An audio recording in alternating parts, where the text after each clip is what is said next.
जय Hind friends, welcome to my channel education centre 21। आज हम इस वीडियो में कक्षा 10 हिंदी जो 2022 में भी पेपर हुआ है हाई स्कूल वालों का, हम वो पेपर लेकर आए हैं और हम इस पेपर का पूरा एकदम फुल सॉल्यूशन भी देंगे। ठीक है, तो इतना तो आप लोग जानते होंगे कि ये पूर्णांक 70 है और समय 3 घंटे 15 मिनट और पेपर का कोड 801 ए 801 ए है। ठीक है, और हम इस पेपर का लिंक डिस्क्रिप्शन में दे रहे हैं, आप इसे वहाँ से डाउनलोड भी कर सकते हैं और हम इसका फुल सॉल्यूशन देंगे। तो इतना तो आप सभी लोग जानते हैं कि प्रारंभ के 15 मिनट परीक्षार्थियों को प्रश्न पत्र पढ़ने के लिए निर्धारित हैं। तो चलिए हम सीधे प्रश्न पर चलते हैं और इसको पूरा सॉल्यूशन आपको हम देंगे। तो पहले हम इसे थोड़ा सा जूम कर लेते हैं, थोड़ा सा जब बड़ा कर लेंगे तो ज़्यादा सही रहेगा। ठीक है, तो अब आप इस लोग यहाँ से देख सकते हैं कि अब यहाँ से देख सकते हैं कि निम्नलिखित कथनों में से कोई एक कथन सही है, उसे पहचान कर लिखना है। तो इन चारों ऑप्शनों में से कोई एक ऑप्शन सही है और इन एक को आपको पहचान कर लिखना है। ठीक है, तो अब यहाँ से हम देखते हैं कि पहला ऑप्शन है मैला आंचल राहुल सांस्कृत्यायन की काव्य कृति है। क्या है पहला? मैला आंचल राहुल सांस्कृत्यायन की काव्य कृति है? नहीं, ये मैला आंचल फणीश्वरनाथ रेणु जी की रचना है। दूसरा है मुंशी प्रेमचंद का गोदान प्रसिद्ध उपन्यास है। हाँ, यही सही है कि मुंशी प्रेमचंद का गोदान प्रसिद्ध उपन्यास है। और रह गई तीसरी की बात, तो यह गुनाहों का देवता बाबू गुलाब राय की रचना है। नहीं, गुनाहों का देवता बाबू गुलाब राय की रचना नहीं है, यह धर्मवीर भारती की रचना है। और चौथा भी गलत है, क्योंकि सुमित्रा नंदन पंत प्रसिद्ध उपन्यासकार नहीं हैं, ये एक कवि हैं।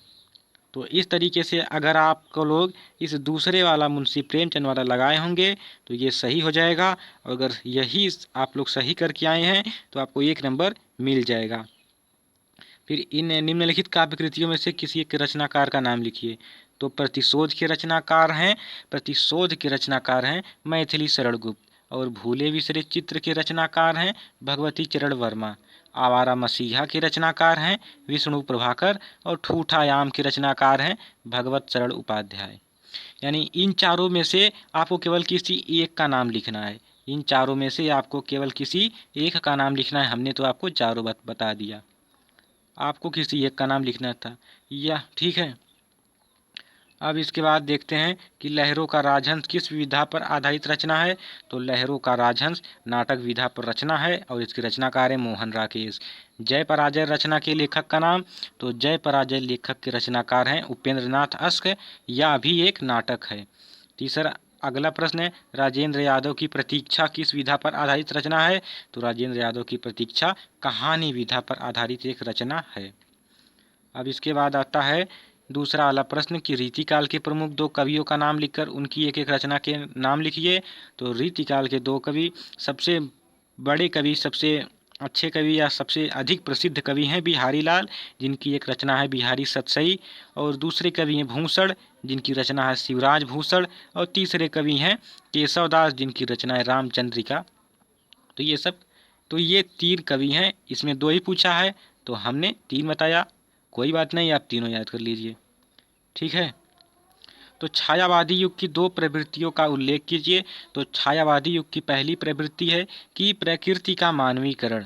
छायावादी युग की पहली प्रवृत्ति है प्रकृति का मानवीकरण, और दूसरी प्रवृत्ति है कि कल्पना की प्रधानता, और तीसरी प्रवृत्ति है कि रहस्यवाद की भावना। लेकिन आपको 2 ही लिखना था, ठीक है, और 2 ही पूछता है ज़्यादातर। फिर इसके बाद खुशबू के शिलालेख किस युग की रचना है। तो खुशबू के शिलालेख नई कविता युग की रचना है। खुशबू के शिलालेख नई कविता युग की रचना है। ये इसे किसने लिखा है। तो इसे भवानी प्रसाद मिश्र ने लिखा है। इसे किसने लिखा है। तो इसे भवानी प्रसाद मिश्र ने लिखा है। अब इसके बाद हम तीसरे प्रश्न पर आते हैं। तीसरा प्रश्न क्या है कि निम्नलिखित गद्यांशों में से किसी एक के नीचे दिए गए प्रश्नों के उत्तर लिखिए। यानी 2 गद्यांश दिया है, इन दोनों में से किसी एक के नीचे दिए गए प्रश्नों के उत्तर लिखना है। तो पहला है उच्च और महान कार्यों में इस प्रकार सहायता देना, मन बढ़ाना और साहस दिलाना कि तुम अपनी निज सामर्थ्य से बाहर कर से पूरा होगा, जो दृढ़ चित्त और सत्य संकल्प का हो। इससे हमें ऐसे ही मित्रों की खोज में रहना चाहिए जिनमें हमसे अधिक आत्मबल हो, हमें उनका पल्ला उसी तरह पकड़ना चाहिए जिस तरह सुग्रीव ने राम का पल्ला पकड़ा था। हमने इतना पढ़ा। अब हम इसमें एक ट्रिक याद देखते हैं कि हमें यहाँ पर लिखा हुआ, इससे हमें ऐसे ही मित्रों की खोज में रहना चाहिए जो हमसे अधिक आत्मबल हों। यानी कि यहाँ पर मित्रों आ गया, तो इससे हमें ये अनुमान लगा लेना है कि ये मित्रता नामक पाठ से आया है। तो इसमें पहला प्रश्न क्या है, उपर्युक्त गद्यांश का संदर्भ लिखिए। पहला प्रश्न क्या, उपर्युक्त गद्यांश का संदर्भ लिखिए। तो हम इसका संदर्भ कैसे लिखेंगे, हम इसका संदर्भ इस प्रकार लिखेंगे कि प्रस्तुत गद्यांश हमारी पाठ्य पुस्तक हिंदी गद्य खंड के मित्रता नामक पाठ से लिया गया है। इसके रचयिता, इसके लेखक आचार्य रामचंद्र शुक्ल जी हैं। दूसरा प्रश्न है, रेखांकित अंश की व्याख्या कीजिए। तो हमें सबसे पहले लिखना है कि आचार्य रामचंद्र शुक्ल जी कहते हैं कि एक मित्र का गुण इस प्रकार होना चाहिए कि जो दूसरे मित्र का उच्च और महान कार्यों में सहायता दे, और वह मित्र अपने मित्र को मन बढ़ाए और साहस दिलाए कि जिससे उसका मित्र अपनी क्षमता से अधिक काम कर जाए। और हमें एक बहुत ही अच्छे सरल स्वभाव के मित्र का खोज करना चाहिए। यह इसकी व्याख्या हो गई आचार्य रामचंद्र शुक्ल की ये है। फिर इसके बाद हमें किस प्रकार के मित्र को महत्व देना चाहिए, हमें इस प्रकार के मित्र को महत्व देना चाहिए जो उच्च और महान कार्यों में हमारी सहायता दें और हमारा साहस बढ़ाएं, और जो हमसे अधिक आत्मबली हों। हमें ऐसे मित्र को महत्व देना चाहिए, और हमें ऐसे मित्र को महत्व देना चाहिए जो प्रतिष्ठित और शुद्ध हृदय वाले हों, मृदुल और पुरुषार्थी हों, शिष्ट और सत्यनिष्ठ हों। हमें इस प्रकार के मित्रों को महत्व देना चाहिए। फिर इसके बाद ये दूसरा वाला गद्यांश है, तो इस दूसरे गद्यांश को हमें नहीं करना है, या पहला करना था या दूसरा वाला गद्यांश करना था। ठीक है, तो ये चौथा पद्यांश अब आता है, यानी कि इन दोनों पद्यांशों में से किसी एक पद्यांश को करना है। संदर्भ सहित व्याख्या कीजिए। तो पहले हम इसे पढ़ते हैं, फिर तो इसकी संदर्भ लिखेंगे, फिर व्याख्या लिखेंगे। मानुष हों तो वही रस खाने, बसों ब्रज गोकुल गाँव के ग्वारन। मानुष हों तो वही रस खाने, बसों ब्रज गोकुल गाँव के ग्वारन। जो पशु हों तो कहाँ बस मेरो, चरो नित नंद की धेनु माझारान। पाहन हों तो वही गिरी को, जो धारियो कर छत्र पुरंदर धारन। जो खगे हों तो बासेरो करो, मिली कालिंदी कूल कदम्ब की डारन। तो सबसे पहले हमें इसका संदर्भ लिखना है। यहाँ पर कहा गया कि संदर्भ सहित व्याख्या कीजिए। तो इसका हम संदर्भ कैसे लिखेंगे कि प्रस्तुत पद्यांश हमारी पठित पाठ्य पुस्तक हिंदी के काव्य खंड यानी पद्य खंड से सवैये नामक शीर्षक से उद्धृत है। सवैये नामक शीर्षक से उद्धृत है, यानी सवैये नामक शीर्षक से लिया गया है। इसके रचयिता या इसके कवि रस खान जी हैं। यहाँ पर देखिए, मानुष हो तो वही रस खान, यानी रस खान, जब इसमें रस खान का नाम आ गया तो इसे रस खान जी लिखें।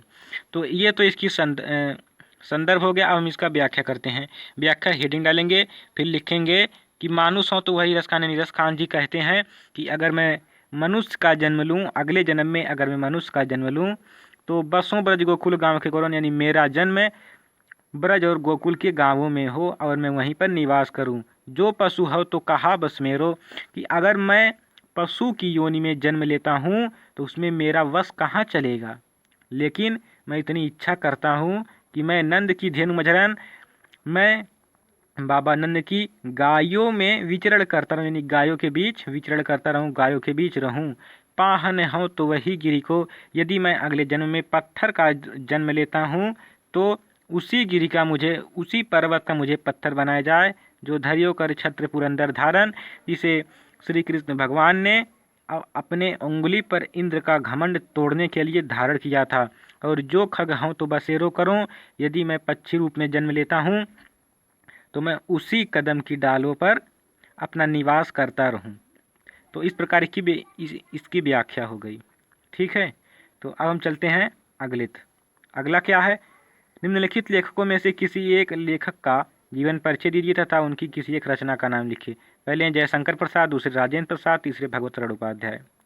तो ये जो है जयशंकर प्रसाद का जीवन परिचय का वीडियो हमने बनाया है, उसे आप देख सकते हैं।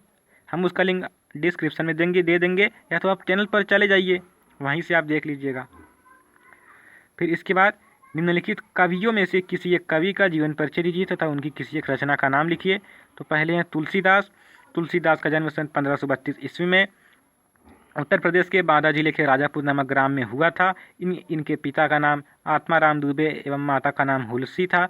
और इनकी एक इसी प्रकार से आप लिखते जाइएगा, क्योंकि ये बहुत ज़्यादा बड़ा नहीं होता, केवल 2 नंबर का होता है। तो आप अगर इसके पीछे बहुत पढ़ जाएंगे तो इससे आपका समय नुकसान होगा। 5-6 लाइन में आप लिख देंगे। यहाँ पर आप देख लीजिए 2+1 लिखा हुआ, यानी 2 नंबर जीवन परिचय का और 1 नंबर रचना का। तो इनकी एक सबसे प्रसिद्ध रचना है रामचरितमानस। ठीक है, और हम इसके बाद आते हैं। तो इसमें पूछा गया है कि निम्नलिखित का संदर्भ सहित हिंदी में अनुवाद कीजिए, यानी ये संस्कृत वाला है। ठीक है, तो एक ये है गद्यांश दिया हुआ है, संस्कृत गद्यांश, और दूसरा है संस्कृत श्लोक, या इसे हम संस्कृत पद्यांश भी कहते हैं। यानी या तो हमें ये वाला करना है या तो हमें ये श्लोक वाला करना है। लेकिन ये देखिए श्लोक छोटा है, श्लोक हम कर लेंगे आसानी से। ठीक है, तो चलो श्लोक ही कर लेते हैं। और आप लोग भी, अगर आप लोग अभी 10th में गए हो तो आप लोग भी जब एग्ज़ाम में ये श्लोक वाला ही कीजिएगा। ये इतना बड़ा आपको करने से बहुत ज़्यादा समय लग जाएगा और बोर्ड में टाइम कम रहता है। ठीक है, तो हम चलिए अब श्लोक का पहले संदर्भ सहित व्याख्या कर लेते हैं। सार्थः प्रवसतो मित्रम भार्या मित्रम गृहे सतः आतुरस्य भिषक मित्रम दानम मित्रम मरीष्यता। तो ये श्लोक है।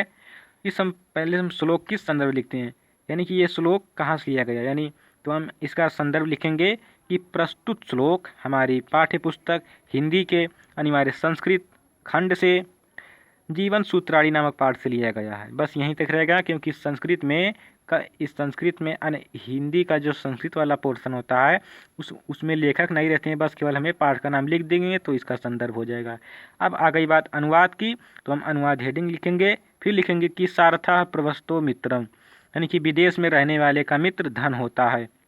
भार्या मित्रम गृहे सता, घर में रहने वाले का मित्र पत्नी होती है। आतुरस्य भिषक मित्रम, रोगी का मित्र वैद्य होता है। और दानम मित्रम मरीष्यता, मरने वाले का मित्र दान होता है। अब इसके बाद आता है 7वें का वेरी इंपॉर्टेंट है कि अपनी पाठ्य पुस्तक से कंठस्थ किया हुआ कोई एक श्लोक लिखिए जो इस प्रश्न पत्र में ना आया हो। तो एक श्लोक है, हम बता दे रहे हैं कि सर्वे भवन्तु सुखिना सर्वे सन्तु निरामया सर्वे भद्राणि पश्यन्तु माँ कश्चिद दुख भाग्य भवेत। अब इसके बाद 7वें का खाता है कि निम्नलिखित प्रश्नों में से किन्हीं 2 प्रश्नों के उत्तर संस्कृत में दीजिए। चंद्रशेखरा स्वनाम किम अकथयत, चंद्रशेखरा स्वनाम आजादा अकथयत, यानी चंद्रशेखर ने अपना नाम क्या बताया, तो चंद्रशेखर ने अपना नाम आज़ाद बताया। चंद्रशेखरा स्वनाम आजादा अकथयत। दूसरा कुत्र मरणम मंगलम भवति, तो काशी मरणम मंगलम भवति। भूमे गुरुतरा किम अस्ति, भूमे गुरुतरा माता अस्ति। वीरा केन पूज्यते, वीरा वीरेण पूज्यते। आप लोग ध्यान दीजिएगा, इस प्रश्न में कहा गया है कि किन्हीं 2 प्रश्नों के उत्तर देना है, किन्हीं 2 प्रश्नों के उत्तर देना है। हम तो चारों बता दिए, लेकिन आपको केवल किन्हीं 2 ही प्रश्नों का उत्तर देना था। अब इसके बाद 8वें का करुण अथवा हास्य रस की परिभाषा उदाहरण सहित लिखिए। करुण अथवा हास्य रस की परिभाषा उदाहरण सहित लिखिए। तो हम करुण रस की बताते हैं। करुण रस का अस्थायी भाव शोक होता है। जब शोक नामक अस्थायी भाव विभाव, अनुभाव, संचार और व्यभिचारी भावों से संयोग करता है, तब करुण रस की निष्पत्ति होती है। और करुण रस का एक उदाहरण यह है कि हे खग मृग हे माधुकार श्रेणी, तुम देखी सीता मृग नैनी। अब इसके बाद रूपक अथवा उपमा अलंकार की परिभाषा उदाहरण सहित लिखिए। तो रूपक अलंकार की हम पहले परिभाषा की बात करते हैं। जहाँ उपमेय में उपमान का भेद रहित आरोप किया जाता है, वहाँ पर रूपक अलंकार होता है। और रूपक अलंकार की परिभाषा है, चरण कमल बंदो हरि राई, ये है रूपक अलंकार की परिभाषा। अब इसके बाद 8वें का गा वाला, रोला अथवा सोरठा छंद की परिभाषा सोदाहरण लिखिए, यानी उदाहरण सहित लिखिए। तो सोरठा छंद हम बताते हैं कि यह एक अर्धसमात्रिक छंद होता है और यह दोहे का उल्टा होता है। इसके पहले और तीसरे चरण में 11-11 मात्राएं और पहले और तीसरे चरण में 11-11 मात्राएं और दूसरे और चौथे चरण में 13-13 मात्राएं होती हैं और इसमें 4 चरण होते हैं। तो ये इसकी परिभाषा हो गई। अब इसका उदाहरण होगा कि जेहि सुमिरत सिद्धि होई, गणनायक करिवर बदन, करहूँ अनुग्रह सोई, भू बुद्धि राशि शुभ गुण सदन। यह है सोरठा की उदाहरण। अब इसके बाद निम्नलिखित उपसर्गों में से किन्हीं 3 के मेल से एक एक शब्द लिखिए। ये है अन है, अन से क्या हो जाएगा अनजान। ये है अनु, अनु से क्या हो जाएगा अनुराग। ये है अभि, अभि से हो जाएगा अभिवादन अभिमान। ये है परि, परि से हो जाएगा परिवार परियोजना। यह है सु, सु से हो जाएगा सुंदर। और सु से वैसे भी आप कुछ भी कर सकते हैं। ये तो 5 है, 5 में से आपको केवल 3 ही बनाना था। या से सु से हो जाएगा सुनियोजित। उपसर्ग उपसर्ग आगे लगता है और एकदम इसी का उल्टा प्रत्यय होता है, जो कि प्रत्यय पीछे लगता है। कि निम्नलिखित में से किन्हीं 2 प्रत्ययों का प्रयोग करके एक एक शब्द बनाइए। ये त्वा है, त्वा से हो जाएगा घनत्व, यानी प्रत्यय पीछे लगेगा त्वा घन, घन प्लस अत्व त्वत्व, यानी हो जाएगा घनत्व। वा है, वा से दिखावा, वा अंत में आया। वट है, ये है वट, तो वट से हो जाएगा दिखावट। ये आई, आई से हो जाएगा मिठाई। ये है पन, पन से बचपन। ये 5 है, 5 में से आपको केवल 2 ही करना था, लेकिन हमने आपको 5 बताया है, तो कोई बात नहीं, आप जानते रहिए। निम्नलिखित में से किन्हीं 2 के समास विग्रह कीजिए। दोपहर, 2 पहरों का समाहार। चौराहा, 4 राहों का समूह। त्रिकोण, 3 कोणों का समाहार। देश विदेश, देश और विदेश। खरा खोटा, खरा और खोटा। माता पिता, माता और पिता। तो ये है इसका समास विग्रह। इसमें से केवल 2 का करना था, 2 के समास विग्रह कीजिए। हमने आपको 5 बताया, तो आप 5 भी जानते रहिए। अब फिर वही बात यहाँ पर भी है कि निम्नलिखित में से किन्हीं 2 शब्दों के तत्सम रूप लिखिए। कितने शब्दों का? 2 शब्दों का तत्सम रूप लिखना है। तो हम आपको सभी बताएंगे, कोई बात नहीं। कुआं का तत्सम रूप होगा कूप, छाया का तत्सम रूप होगा छाह, और पाहन का होगा तत्सम रूप पाषाण, और श्रृंगार का होगा तत्सम रूप श्रृंगार, और लौंग का होगा तत्सम रूप लवंग। अब इसके बाद हम आगे आते हैं। आगे क्या कहता है कि निम्नलिखित में से किन्हीं 2 शब्दों के 2-2 पर्यायवाची शब्द लिखिए। 2 शब्दों के 2-2 पर्यायवाची, लेकिन हम आपको सभी बताएंगे, कोई बात नहीं। कमल का होगा पर्यायवाची पंकज, राजीव। ये इसके 2 हुए, और हम एक बता दे रहे हैं जो कि बहुत ज़्यादा प्रचलित है, एक है सरोज। अब इसके बाद क्रोध का पर्यायवाची, क्रोध का एक पर्यायवाची होगा गुस्सा और दूसरा होगा रोष। लेकिन हम आपको एक और बता दे रहे हैं कोप, कोप भी क्रोध का ही पर्यायवाची है। अब इसके बाद दिन, दिन का पर्यायवाची दिवस, और दूसरा पर्यायवाची वार। नदी, नदी का पर्यायवाची तरनी और सरिता, ये नदी की पर्यायवाची हैं। पक्षी, पक्षी का पर्यायवाची खग और चिड़िया। यानी हमने आपको 5 बताया, तो इसमें से केवल 2 ही लिखना था। अब इसके बाद निम्नलिखित में से किन्हीं 2 में संधि कीजिए तथा संधि का नाम लिखिए। मनुधन अंतर, मनवंतर। मनुधन अंतर, मनवंतर, ठीक है। और आदि धन अंत, इति धन उक्त्वा। इति धन उक्त्वा का होगा इत्युक्त्वा, इति धन उक्त्वा इत्युक्त्वा। पितृधन आकृति, पित्राकृति। ये 4 है, 4 में से आपको 2 ही करना है। हमने मनुधनंतर मनवंतरा, मनवंतर, इति धन उक्त्वा इत्युक्त्वा, पितृधन आकृति, पित्राकृति। अब इसके बाद निम्नलिखित शब्दों के पंचमी विभक्ति द्विवचन का रूप लिखिए। यानी मति का पंचमी विभक्ति और नदी का, यानी मति अथवा नदी, मति अथवा नदी में 1 और फल अथवा मधु में 1। यहाँ पर देखिए पंचमी विभक्ति पूछा है। पंचमी विभक्ति किसी का हो उसमें भ्याम जुड़ जाता है। जैसे मति का मथमतिभ्याम, फल का फलाभ्याम, नदी का नदीभ्याम, मधु का मधुभ्याम। तो ये इसका पंचमी विभक्ति द्विवचन का है। आप लोग ध्यान दीजिएगा, पंचमी विभक्ति द्विवचन, ये द्विवचन में तृतीया चतुर्थी पंचमी विभक्ति में भ्याम भ्याम जुड़ जाएगा, वो कुछ भी हो। अब इसके बाद निम्नलिखित में से किन्हीं दो की धातु लकार पुरुष तथा वचन का उल्लेख कीजिए। तो आ हसाव जो है ये हस धातु का लंग लकार का उत्तम पुरुष और द्विवचन है। पठिष्यामि पठ धातु का लिरिट लकार का मध्यम पुरुष का एक वचन है। हसेयु हसेयु हस धातु का विधिलिंग लकार का प्रथम पुरुष का बहुवचन है। आपठत पठ धातु का लंग लकार प्रथम पुरुष एक वचन है। इन चारों में से केवल दो ही करना था, लेकिन हमने आपको ये चारों भी बता दिए, तो कोई बात नहीं, आप जानते रहिए, जानेंगे। तो अगर आप अभी 10th की तैयारी कर रहे हैं तो यह आपके लिए बहुत ही ज़्यादा अच्छी बात होगी।